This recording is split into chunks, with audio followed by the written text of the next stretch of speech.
Actually, sorry, Lisa just brought up a good point. When we had the parent meeting, we talked about, we had a list, but we didn't really list about issues at the school as much as things that we were looking for in a principal. So just so I can clarify this, we're looking for issues. I think they kind of intertwine.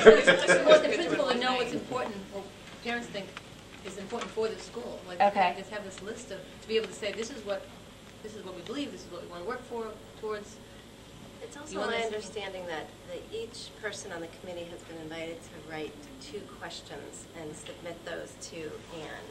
So the question is, where do those 2 questions come from? I think it makes sense. I mean, I have some feedback from school council that I've already forwarded to Bill and Anne. I mean, I think it makes sense for the teachers on the committee will reach out to the staff, and I think we've heard a lot of stuff. And I think the parents will reach out to the community. There isn't a lot of time, and the parents had their parent meeting, and the staff had their meeting with Bill. I mean, a lot of this has happened, and it's as far as the questions, you're right.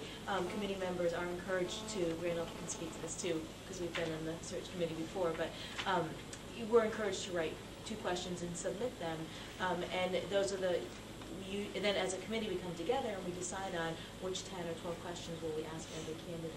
And so to get the feedback is great. That helps us to create these questions. But we don't have a lot of time to pull everybody together again. So I would hope that the parents would reach out to the parent community and the staff would reach out to the staff community. I mean, I think that's very realistic to do. I think, and I think in suggesting that to people, it may sound obvious, but I think it is worth saying, to list these people and say, we're the parents and the teachers and staff who are doing this.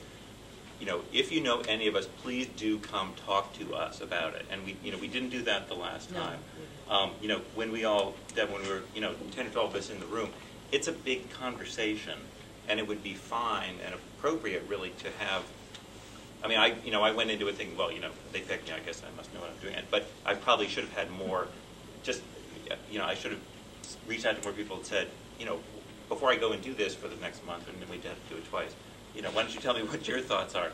And if you actually just say that to people, it might make 4 more people drop in on Joe, and 2 more people come see you that wouldn't have felt invited enough. And and a lot of people would rather really talk to you. I mean, there's a lot of things you might not want to put in an email, or maybe email just isn't the vehicle. Some of it is actually kind of from the heart, and I think talking about it is a good way to... So how should that information get out? I mean, how do we want to get it out to the Lincoln community? Well, it's on the listserv, the people's names, and everyone knows my email. And but not everybody's listserv. Right. Not everybody. That's true. So it almost sounds like a great idea to have a sign up front that say, these are the people on the hiring committee. Contact them if you have feedback. You can go on the Lincoln lines next week. Yeah. We're just picking up our packets on Monday, so we have could be all those next week. Okay. Also, this is such a late thing with the principal, and we're all kind of all scurrying and I need to tell them this. I want to make sure, but I don't think this conversation should end even after the principal is chosen. Even if we haven't figured out exactly where they are on every single issue, it just should be an ongoing conversation about what we believe, what we want Lincoln to be, what we're all willing to do, and just have a constant. I mean, I almost feel like one thing we should have right up in front is a suggestion box, and that people can just drop whatever they're feeling. If they're upset about something and they don't feel comfortable coming to someone, they just drop it in there, and that it gets addressed somehow. But it has to be signed. It can't be anonymous. Because then you get people writing all sorts of crap down and putting it. And then you throw. I mean, I'd be willing to read even the crap. I mean, it's just you throw that in the trash, because I don't want to. I'd be willing to sift through the few people who feel intimidated or who don't feel welcome, who don't know who to contact, because they have something to say. And I don't think everything has to be signed. And even if it did get a bunch of, some inappropriate things, so be it. Nothing's going to offend me. So.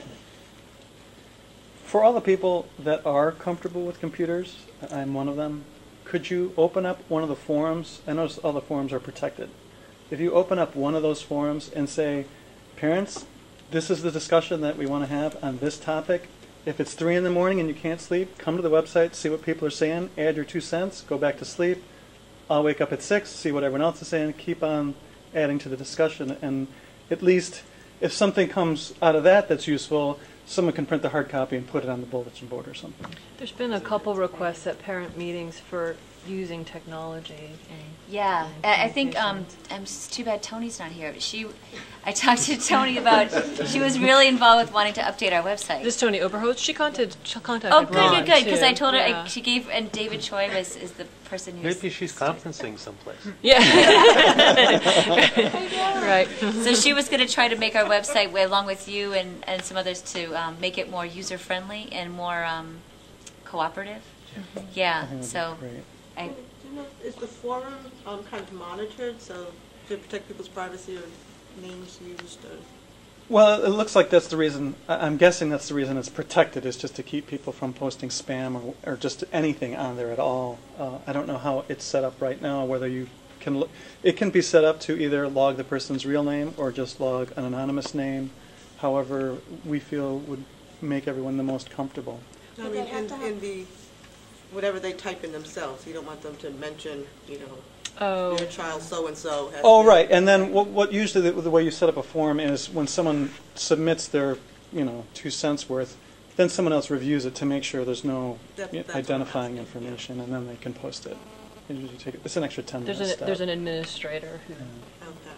gives the green light. Well, Lisa, at the risk of jumping a step ahead, I'm wondering if there's not a role also for the PTO to have a parallel process to the principal search process, so that, we have to be involved in that, but to make sure that we're doing the work of a community, so that my biggest fear is that I want the next principal to be wildly successful here, and come and just be really wildly successful. Right. And I'm wondering if we could think about a parallel process for the community, so that we are, we create the most nurturing possible place for that to happen, and what we need to do to assure that once the search team does their job, which they're going to do great, and they find a great principal, then I'm just thinking about the next step about what we as a community have to do to make this really work.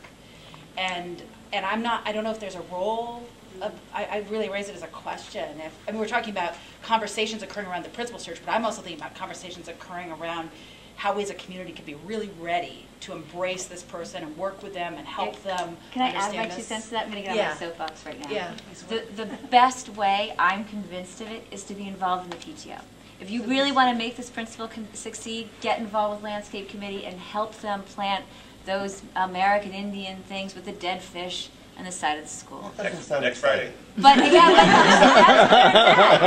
it's all about our children. And if you really want to help a principal succeed, work with that principal and help him or her understand the commitment of parents by being involved with Silent Auction, helping out with Pumpkin Fest, getting involved with Library Committee and selling books during the book fair.